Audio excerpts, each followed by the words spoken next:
বিসমিল্লাহির রহমানির রহিম। আসসালামু আলাইকুম।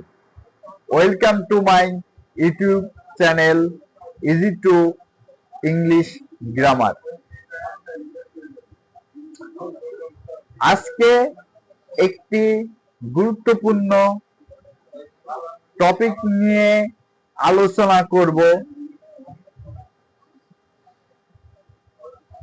আজকে আলোচ্য বিষয় হচ্ছে সেন্টেন্স। সেন্টেন্স শব্দের অর্থ বাক্য। একটি ছোট শব্দ, কিন্তু ইংরেজি শেখার ক্ষেত্রে এটা একটা গুরুত্বপূর্ণ অর্থ বহন করে। ইংরেজি শেখার জন্য সেন্টেন্স শেখাটা অপরিহার্য। তাই সেন্টেন্স সম্পর্কে সুন্দরভাবে আপনাদের মাধ্যমে আপনাদের সামনে আমি সুন্দরভাবে উপস্থাপন করব। সেন্টেন্স শব্দের অর্থ বাক্য। সেন্টেন্স গঠন করতে হলে কতগুলো বিষয় এর উপরে নজর রাখতে হয়।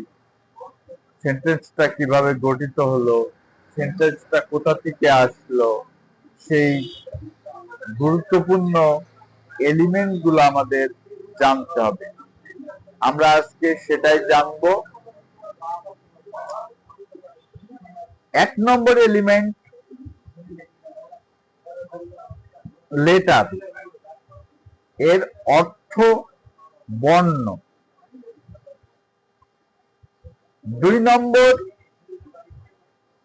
ওয়ার্ড, এর অর্থ শব্দ। এর অর্থ শব্দ।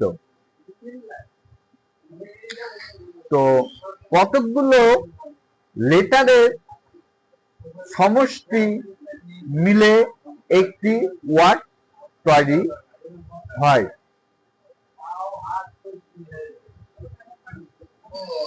সেন্টেন্সের সংজ্ঞাটা আমরা এভাবে দিতে পারি: এক বা একাধিক ওয়ার্ড পাশাপাশি বসে যখন সুন্দরভাবে মনের ভাব প্রকাশ করে তখন তাকে সেন্টেন্স বলে। অথবা কয়েকটি ওয়ার্ড পাশাপাশি বসে যখন সুন্দর একটি অর্থ প্রদান করে তাকে সেন্টেন্স বলে। সেন্টেন্স হওয়ার জন্য কিছু শর্ত আছে যেগুলো আমাদেরকে মানতে হবে, সেই শর্তগুলো জানতে হবে। আমি শর্তগুলো আপনাদের সামনে সুন্দরভাবে উপস্থাপন করছি। 1, সেন্টেন্সে অবশ্যই সাবজেক্ট থাকতে হবে। সেন্টেন্সে অবশ্যই ফাইনিট ভার্ব থাকতে হবে। সেন্টেন্সে ফাইনিট ভার্বের কথা বলা হয়েছে। আমরা যখন ভার্বের টপিক নিয়ে আলোচনা করব তখন আপনাদের ফাইনিট ভার্বটা নিয়ে আমরা সুন্দরভাবে একটি ক্লাস নেব।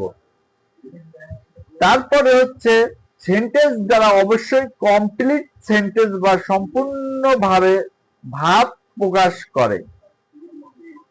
অর্থাৎ একটা সেন্টেন্স গঠন করতে হলে মনের ভাব সম্পূর্ণভাবে প্রকাশ করতে পারলেই সেটা হবে সেন্টেন্স। সেটা অবশ্যই অর্থবোধক হতে হবে। একটা example: Habib in the on fishing.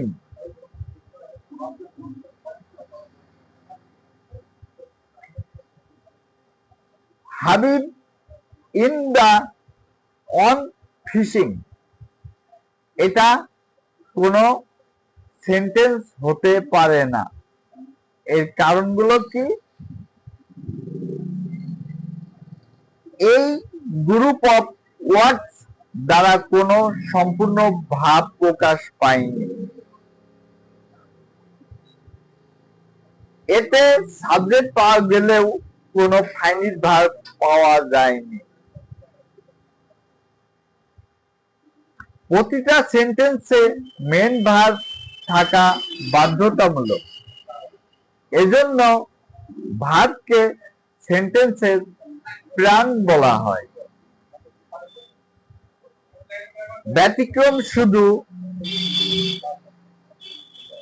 Imperative sentence.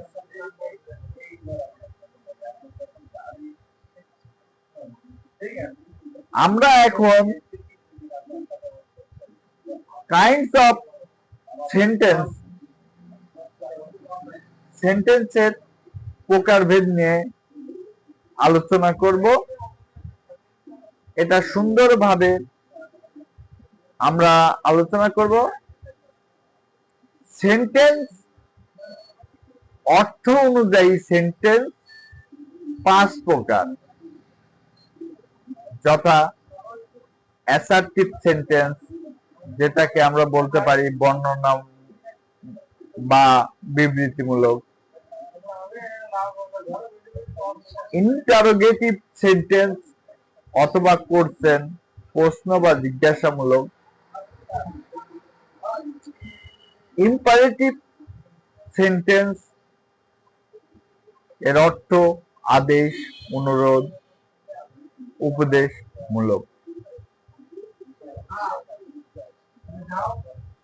Objective sentence ইচ্ছা প্রকাশ।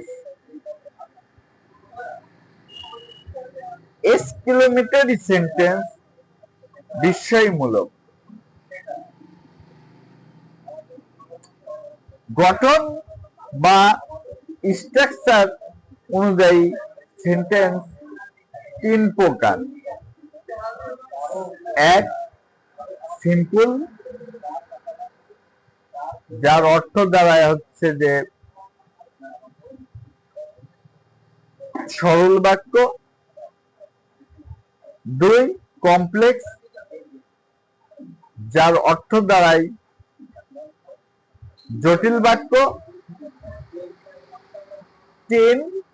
কম্পাউন্ড সেন্টেন্স, যার অর্থ দাঁড়ায় যৌগিক বাক্য।